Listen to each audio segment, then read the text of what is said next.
Bonjour.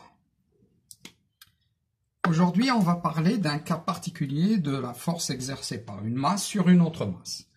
Eh bien, prenons le cas où nous parlons de la Terre et d'un corps de masse m. Donc ça, c'est la Terre. Donc c'est la Terre. Et ça, c'est un corps quelconque de masse m. Alors, la masse de la Terre, c'est mt. Nous avons dit que la masse de la Terre, c'était 5,97 10 à la puissance 24 kg. Prenons une masse, m égale par exemple 1 kg. Eh bien, la force exercée par la Terre sur la masse m va se calculer de la même manière que nous avons déjà vu. Donc, G, grand G, la constante universelle, la constante de gravitation universelle, fois la masse de la Terre, fois la masse du corps dont nous parlons, sur la distance au carré. Alors, qu'est-ce que c'est que cette distance? Justement, là, on applique les deux règles. Parce que le corps M, par rapport à la Terre, il est très petit. Donc, il peut être considéré comme ponctuel. Mais la Terre est trop grande pour être considérée comme ponctuelle. Donc, c'est le centre de la Terre qui est le point où il faut déterminer la masse. Donc, la masse, je veux dire où il faut déterminer la distance. Donc, la distance D, c'est la distance entre le centre de la Terre et le corps de masse M. Donc, cette partie-là, c'est le rayon de la Terre. Et cette partie qui est là n'est autre que la hauteur.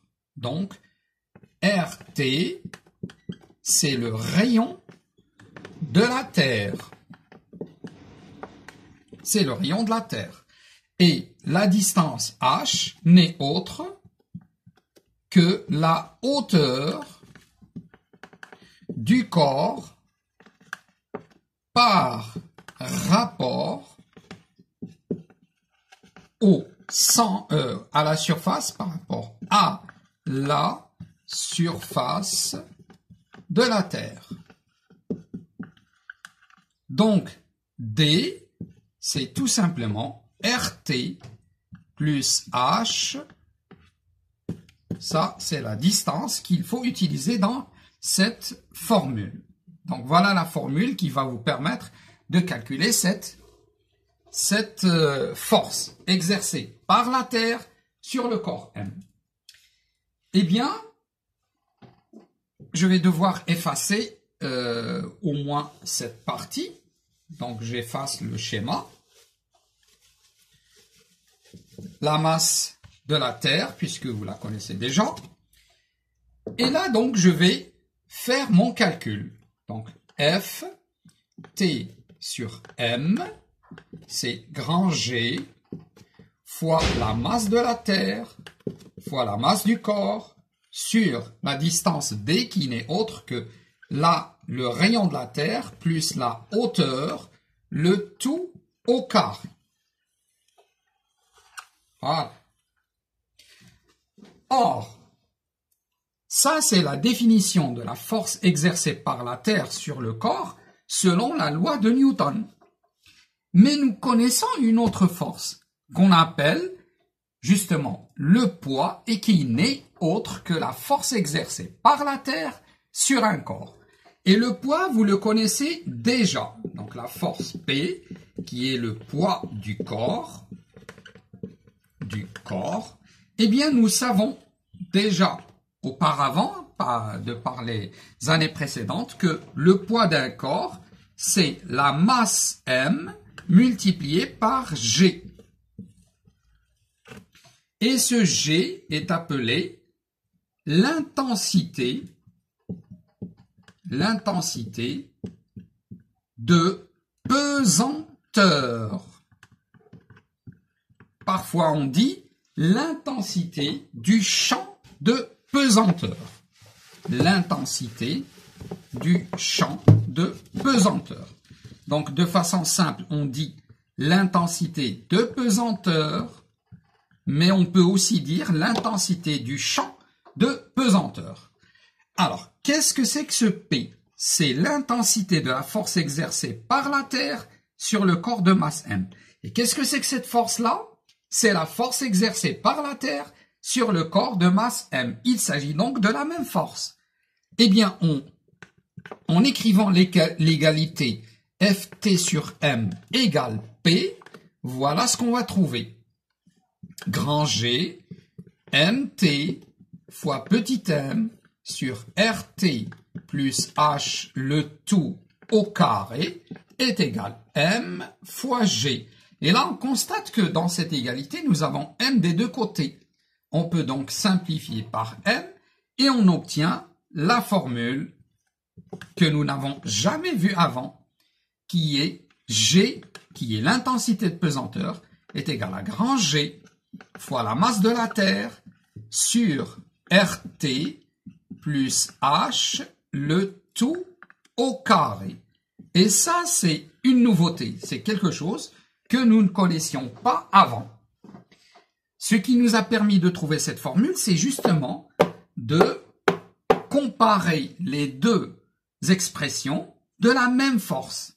La force exercée par la Terre sur le corps de masse M selon la formule de Newton et la force exercée par la Terre sur le corps selon la définition que nous connaissons du poids. Et cette comparaison nous permet justement de trouver une expression toute nouvelle qui est l'intensité de pesanteur. Et là, on remarque quelque chose de très intéressant. En fait, quand nous faisions le cours les années précédentes sur le poids, on avait déjà dit que le poids d'un corps dépendait de certains paramètres. Parmi ces paramètres, il y avait la hauteur du corps et la position sur la Terre. Eh bien, dans cette formule, on comprend pourquoi.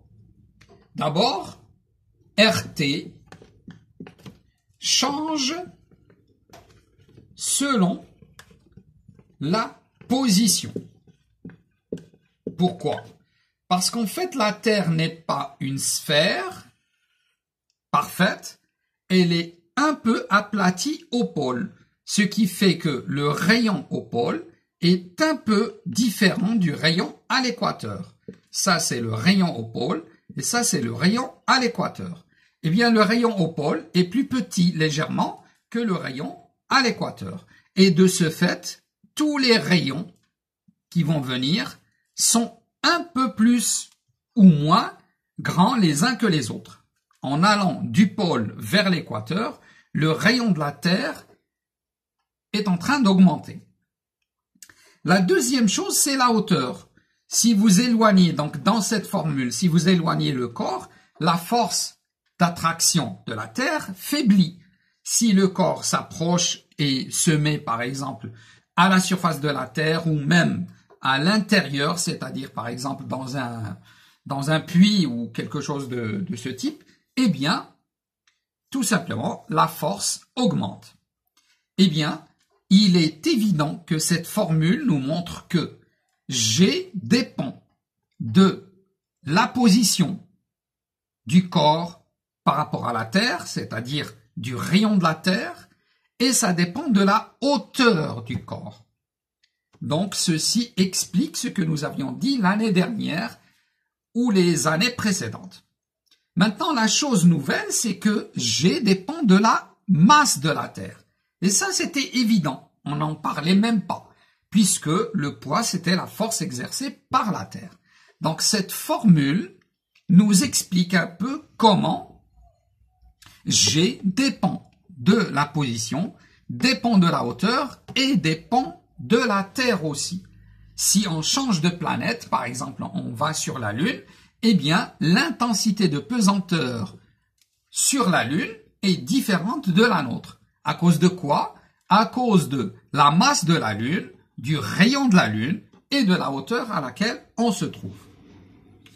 Eh bien, en utilisant cette formule, on peut définir un cas particulier d'intensité de pesanteur. C'est le cas où le corps se trouve à la surface, c'est-à-dire si le corps se trouve à la surface de la Terre.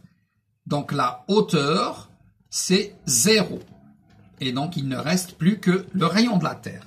Eh bien la formule, c'est grand G fois mt sur RT au carré.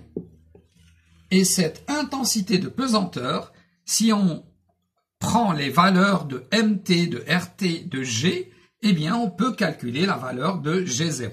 Et on constate qu'elle correspond très très bien à celle que l'on vous donne dans les exercices des années précédentes ou même au cours de ce que nous allons faire dans ce cours. Donc, cette formule nous permet de calculer un cas particulier, l'intensité de pesanteur à la surface de la Terre, et ça nous permet aussi de calculer l'intensité de pesanteur à n'importe quelle hauteur. Voilà donc dans cette vidéo, j'ai parlé du poids du corps et du fait qu'il est exprimé de deux manières différentes, et cette comparaison nous a permis de trouver la formule qui exprime l'intensité de pesanteur aussi bien à la surface de la Terre que à une hauteur de la surface h de la Terre. Merci.